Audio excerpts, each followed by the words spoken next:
नमस्कार, मैं हूं सत्यपाल और आप देख रहे हैं CWB हिंदी न्यूज। शक संवत 1947 विक्रम संवत 2082 आज वैशाख मास के कृष्ण पक्ष की पंचमी तिथि और दिन शुक्रवार है। तदनुसार अंग्रेजी तारीख 18 अप्रैल सन 2025। पंचमी तिथि शुक्रवार शाम 5:08 तक रहेगी। उसके बाद षष्ठी तिथि प्रारंभ हो जाएगी। एक नज़र आज के इतिहास पर। 1621 में 18 अप्रैल के दिन सिखों के नौवें गुरु तेग बहादुर जी का जन्म हुआ था। आज ही के दिन 1859 में क्रांति का बिगुल फूंकने वाले तात्या टोपे को फांसी पर लटकाया गया था। 1955 में आज ही के दिन वैज्ञानिक अल्बर्ट आइंस्टीन का 76 साल की उम्र में प्रिंसटन के एक हॉस्पिटल में निधन हुआ था। और 1994 में वेस्टइंडीज के बल्लेबाज ब्रायन लारा ने 375 रन बनाकर टेस्ट मैच की एक पारी में सर्वाधिक रन बनाने का वर्ल्ड रिकॉर्ड बनाया था। सबसे पहले आज की सुर्खियां। हरियाणा में बच्चों के बस्ते का डबल बोझ। हिसार गुरुग्राम में 1.5 किलो की जगह 4.5 किलो मिले। मंत्री बोले मान्यता रद्द करूंगा। हरियाणा में गरीब परिवारों के लिए खुशखबरी, मकान निर्माण के लिए मिलेगी इतनी धनराशि, बताएंगे पूरी खबर। झज्जर में सरकार के फैसले पर गरजे शिक्षक। MIS पोर्टल पर डायरी लिखने का जताया विरोध, ऑफलाइन करने की मांग। नूह की मंडी में CM फ्लाइंग की रेड, मार्केट फीस की चोरी पकड़ी, 9 दुकानों पर लगाया जुर्माना। जारी हुआ हरियाणा DLED का रिजल्ट। आधिकारिक वेबसाइट bseh.org.in पर जाकर चेक कर सकते हैं result. Haryana group D waiting list के लिए हाईकोर्ट पहुंचे उम्मीदवार। कोर्ट ने हरियाणा SSC को दिया 2 महीने का समय। हरियाणा में बिजली बिल होंगे आधार कार्ड से लिंक। बिल न भरने वालों पर सरकार कसेगी शिकंजा। नूह में अवैध कॉलोनियों पर चला बुलडोजर। 6 शोरूम किए जमींदोज। भारी पुलिस बल तैनात। भू माफियाओं पर कार्रवाई। शिक्षा मंत्री बोले 21 तक आएंगे NCERT की किताबें, हर स्कूल में पहुंचाएंगे। फोन नहीं उठाने वाले अधिकारियों पर आगे भी होगी कार्रवाई। रोहतक में आंगनवाड़ी वर्करों का प्रदर्शन, मानदेय और सरकारी कर्मी का दर्जा देने की मांग। और CBSE 10वीं व 12वीं रिजल्ट को लेकर आई खुशखबरी। 15 से 20 मई 2025 के बीच कभी भी घोषित किए जा सकते हैं नतीजे। और अब खबरें विस्तार से। हरियाणा में मौसम विभाग ने 18 अप्रैल यानी आज के लिए 3 जिलों कैथल, करनाल और कुरुक्षेत्र के लिए येलो अलर्ट और 3 जिलों यमुनानगर, अंबाला और पंचकुला के लिए डार्क येलो अलर्ट यानी चेतावनी जारी की है। इसके तहत शुक्रवार को इन जिलों में बादल छाए रहने के अलावा गरज चमक के साथ बारिश भी आ सकती है। साथ ही 50 से 60 किलोमीटर प्रति घंटे की रफ्तार से हवाएं भी चल सकती हैं। 18 अप्रैल के लिए पंचकुला, अंबाला, यमुनानगर, कुरुक्षेत्र, कैथल और करनाल में बारिश की भी संभावना है। उधर हरियाणा में गुरुवार को मौसम साफ रहा। दिन भर धूप खिली रही, हालांकि हवाएं भी चली। मौसम विभाग के अनुसार शुक्रवार यानी आज से मौसम बदल जाएगा। विभाग के अनुसार 18 व 19 अप्रैल को मौसम बदलेगा। इस दौरान आसमान में बादल छाए रहेंगे और गरज चमक के साथ बारिश होगी। इसके बाद फिर से मौसम बदलेगा और मौसम साफ हो जाएगा। नौकरी की तलाश कर रही युवाओं के लिए खुशखबरी है। All India institute of medical science नई दिल्ली द्वारा डाटा एंट्री ऑपरेटर के पदों पर भर्ती के लिए आवेदन मांगे गए हैं। महिला व पुरुष दोनों वर्गों के उम्मीदवार इन पदों के लिए आवेदन कर सकते हैं। आपको बता दें कि ये भर्तियां अस्थायी आधार पर होंगी।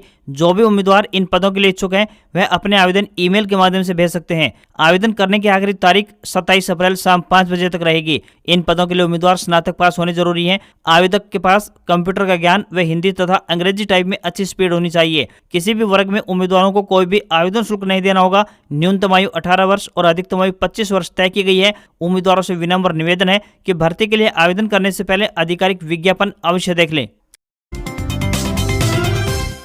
हरियाणा सरकार ने क्लास वाइज स्कूल बैग के वजन के नियम तो तय कर लिए, लेकिन ग्राउंड लेवल पर इसकी कोई परवाह नहीं करता। हाल यह है कि सिर्फ प्राइवेट ही नहीं बल्कि सरकारी स्कूलों के स्टूडेंट्स के बैग का भार निर्धारित नियमों से 2 गुना है। इनमें पहली क्लास से लेकर 10वीं तक के बच्चे शामिल हैं। जब ग्राउंड पर स्टूडेंट्स के बैग को लेकर रियलिटी चेक किया गया तो सेकंड क्लास के बैग का भार 4.5 किलो से अधिक पाया गया, जबकि यह केवल 1.5 किलो तक होना चाहिए। इसमें 15 किताबें, कॉपियां निकली। वहीं 10वीं क्लास तक के स्टूडेंट्स का बैग चेक किया गया तो ये लगभग 3 किलो से अधिक यानी कि 8 किलो पाया गया। इसे लेकर डॉक्टर पहले ही बता चुके हैं कि वजन ज्यादा वाले बैग से बच्चों के कंधों और पीठ में प्रॉब्लम हो सकती है। इसके बाद भी स्कूलों का यह हाल है। इस बारे में शिक्षा मंत्री महिपाल ढांडा भी कह चुके हैं कि ऐसे स्कूलों की मान्यता रद्द की जाएगी।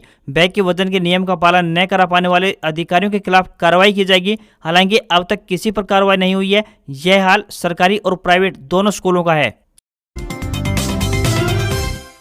हरियाणा के बिजली उपभोक्ताओं के लिए एक बड़ी खबर सामने आ रही है। दरअसल राज्य सरकार अब बिजली उपभोक्ताओं के बिजली बिल को आधार कार्ड से लिंक करने की प्लानिंग कर रही है। इस विषय में ऊर्जा मंत्री अनिल विज ने अधिकारियों को ऐसे लोगों के खिलाफ सख्त कार्रवाई का आदेश दिया है जो बिजली का बिल नहीं भर रहे हैं। इसके अलावा उन्होंने अधिकारियों को गलत बिलों को 1 महीने के अंदर अंदर ठीक करने के भी निर्देश जारी किए हैं। उन्होंने हर सप्ताह मंगलवार सुबह 11 बजे से लेकर दोपहर 1 बजे तक सरकारी कार्यालय में उपभोक्ताओं की समस्याएं सुनने के लिए बिजली अदालत लगाए जाने के निर्देश जारी कर दिए हैं। साथ ही गलत बिल रीडिंग, खराब मीटर से जुड़ी समस्याओं का जल्द से जल्द समाधान करने के भी निर्देश दिए हैं। उन्होंने कहा है कि उपभोक्ताओं को बिजली कार्यालय में अच्छी जन सुविधा दी जाए, उनके बैठने के लिए बेंच, पीने के लिए पानी और गर्मी को देखते हुए छाया का उचित प्रबंध किया जाए। ऐसे मामले जहां कोर्ट स्टे है उनकी निगरानी के लिए एक सेल बनाया जाए जो हर केस पर निगरानी रखे। उन्होंने कहा है कि लोगों को बिजली के बिल भरने के लिए अलग अलग माध्यमों के बारे में जागरूक किया जाना चाहिए।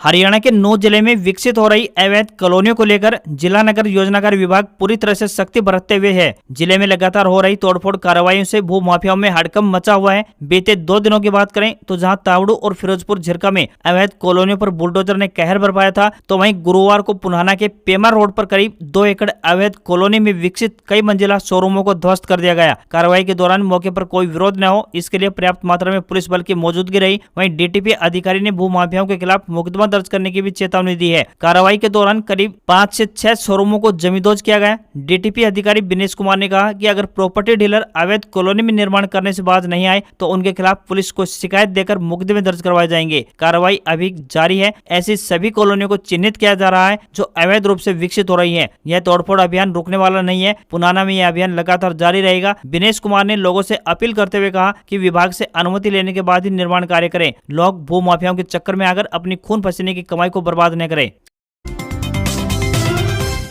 हरियाणा के पूर्व मुख्यमंत्री भूपेंद्र सिंह हुड्डा को गुरुवार 17 अप्रैल को पुलिस ने हिरासत में ले लिया। उनके साथ कांग्रेस अध्यक्ष चौधरी उदयभान, सांसद दीपेंद्र हुड्डा और कई कांग्रेस विधायकों को भी पुलिस उठा ले गई। ये सभी कांग्रेस नेताओं के खिलाफ ईडी की कार्रवाई को लेकर चंडीगढ़ में प्रदर्शन कर रहे थे। हिरासत में लेने के बाद पुलिस इन्हें वैन से सेक्टर 3 के थाने ले गई। हालांकि थाने में तकरीबन 2 घंटे बैठाने के बाद इन्हें छोड़ दिया गया। इनके साथ कांग्रेस के कई महिला नेता और कार्यकर्ता भी शामिल थे। जानकारी के अनुसार गुरुवार को हरियाणा कांग्रेस के शीर्ष नेता चंडीगढ़ में प्रदर्शन के लिए जमा हुए थे। यहाँ उन्होंने कांग्रेस नेताओं पर ईडी की कार्रवाई को लेकर रोष जताया। वहीं केंद्र और राज्य में भाजपा सरकार के खिलाफ नारेबाजी की। इसी दौरान कांग्रेस नेताओं ने हरियाणा कांग्रेस कार्यालय से ईडी कार्यालय की तरफ कूच कर दिया, जिसमें हरियाणा कांग्रेस के अध्यक्ष चौधरी उदयभान और पूर्व मुख्यमंत्री भूपेंद्र सिंह हुड्डा समेत कांग्रेस के तमाम सांसद, विधायक और नेता पैदल मार्च कर आगे बढ़ रहे थे। चंडीगढ़ पुलिस ने इन्हें रोकने के लिए रास्ते में बैरिकेडिंग की। हालांकि नेता इससे रुके नहीं और लगातार आगे बढ़ने की कोशिश करते रहे। जब मामला बढ़ता दिखा तो पुलिस ने सभी नेताओं को हिरासत में ले लिया। बता दें कि गुरुग्राम में नेशनल हेराल्ड और कांग्रेस सांसद प्रियंका गांधी के इंडस्ट्रियलिस्ट पति रॉबर्ट वाड्रा के जमीन घोटाले मामले को लेकर ईडी उनसे पूछताछ कर रही है। इसी के विरोध में हरियाणा प्रदेश कांग्रेस कमेटी के नेता सड़कों पर उतरे हुए हैं। सांसद दीपेंद्र हुड्डा ने कहा कि नेशनल हेराल्ड केस में ईडी ने फर्जी चार्जशीट दायर की है क्योंकि इसमें कोई मामला नहीं बनता।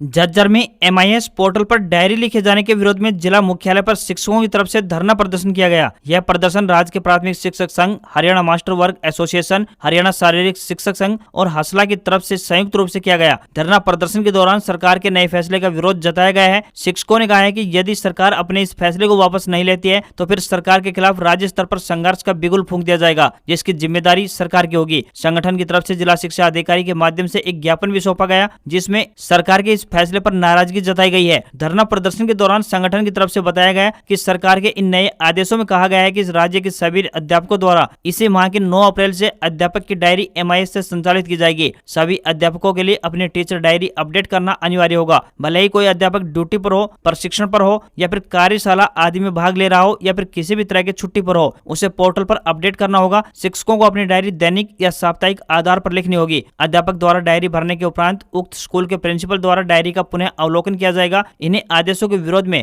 गुरुवार को जिला मुख्यालय पर धरना प्रदर्शन किया गया था। संगठन की तरफ से बताया गया कि MIS पोर्टल पर शिक्षक डायरी लिखने के आदेश अव्यवहारिक एवं अध्यापक के समय को बर्बाद करने के अलावा कुछ नहीं है।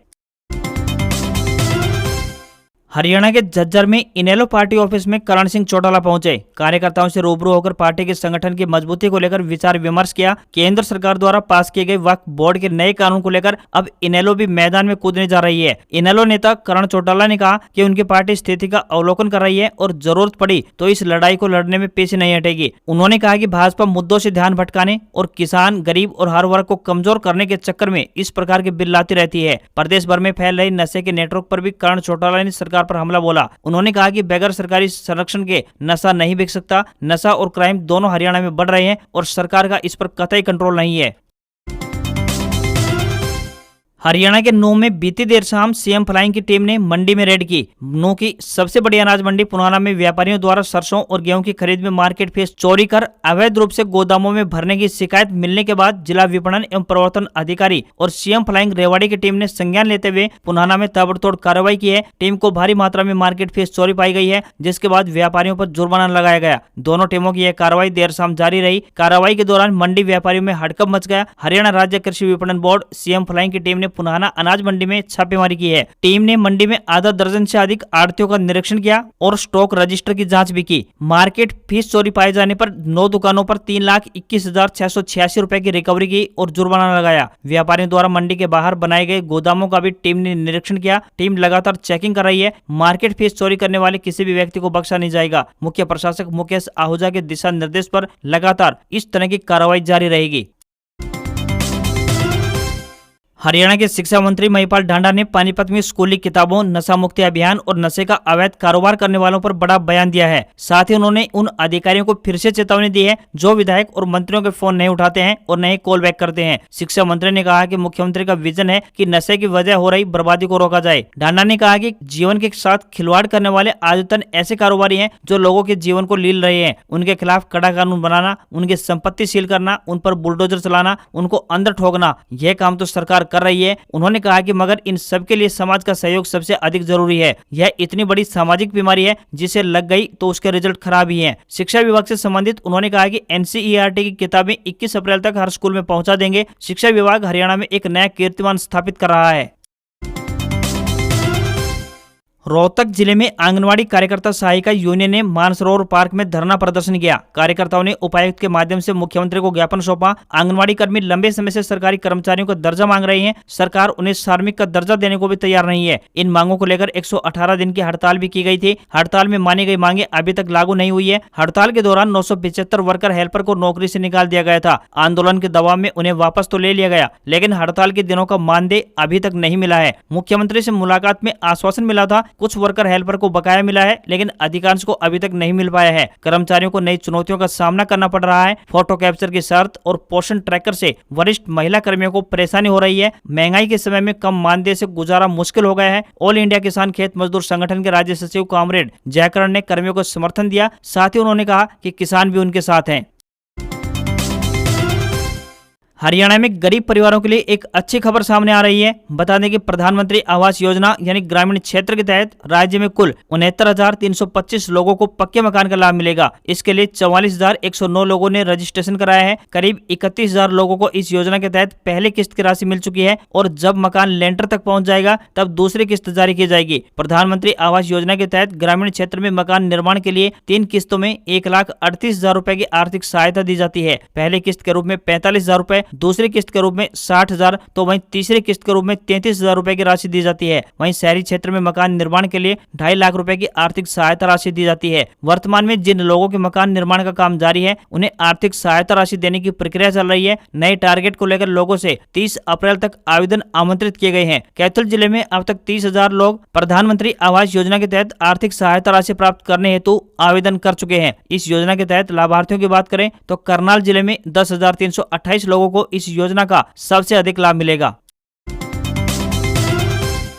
National board of examination in medical sciences ने नेशनल एलिजिबिलिटी एंट्रेंस टेस्ट यानी नीट पीजी रजिस्ट्रेशन का ऑफिशियल नोटिफिकेशन 16 अप्रैल 2025 को netboard.edu.in पर जारी कर दिया है। ऑफिशियल शेड्यूल के मुताबिक 17 अप्रैल को दोपहर 3 बजे से ऑफिशियल वेबसाइट पर ऑनलाइन एप्लीकेशन विंडो ओपन कर दी गई है। कैंडिडेट्स 7 मई को रात 11:55 तक अप्लाई कर सकते हैं। ये एग्जाम कंप्यूटर बेस्ड टेस्ट यानी सीबीटी मोड में 2 शिफ्टों में होगी। देश भर में लगभग 52,000 पोस्ट ग्रेजुएशन सीटों के लिए हर साल लगभग 2 lakh MBBS graduate NEET PG देते हैं। नीट यूजी 2025 के परीक्षा कैलेंडर के मुताबिक परीक्षा 4 मई को दोपहर 2 बजे से शाम 5 बजे तक होगी। इसके रजिस्ट्रेशन 7 फरवरी से शुरू हुए थे।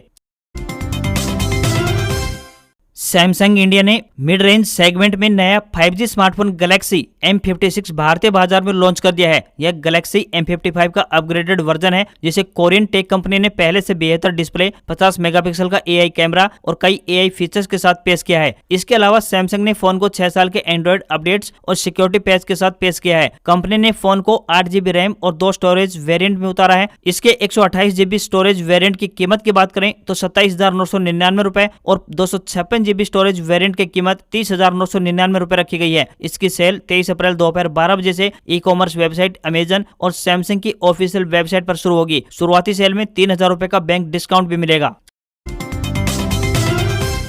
भारतीय शेयर बाजार में गिरावट के बाद बड़ी तेजी रही। सेंसेक्स 1509 अंक यानी 1.96% चढ़कर 78,553 के स्तर पर क्लोज हुआ। निफ्टी में भी 414 अंक यानी 1.77% की तेजी रही और ये 23,852 के स्तर पर क्लोज हुआ। निचले स्तर से सेंसेक्स करीब 1900 अंक संभला, वहीं निफ्टी करीब 140 अंक नीचे था। ये निचले स्तर से करीब 550 अंक संभला। सेंसेक्स के 30 शेयरों में से 28 में तेजी रही। Zomato 4.37%, ICICI bank 3.68%, Airtel 3.63%, pharma 3.50% और SBI 3.28% ऊपर बंद हुए। वहीं मारुति और टेक महिंद्रा में मामूली गिरावट देखने को मिली। निफ्टी के 50 शेयरों में से 43 में तेजी बनी रही। 10 ग्राम 24 कैरेट सोने का दाम 331 रुपए बढ़कर 94,910 रुपए पर बंद हुआ। वहीं चांदी की कीमत में गिरावट है। 1 किलोग्राम चांदी की कीमत 1,424 रुपए गिरकर 95,151 रुपए प्रति किलो पहुंच गई है। दिल्ली में 10 ग्राम 22 कैरेट सोने की कीमत 89,350 रुपए और 10 ग्राम के ही 24 कैरेट सोने की कीमत 97,460 रुपए पहुंच गई है। आज खबरों में बस इतना ही। देखते रहिए आपका अपना हरियाणा का सबसे बेहतरीन news channel CWB Hindi news. नमस्कार। इसी आशा के साथ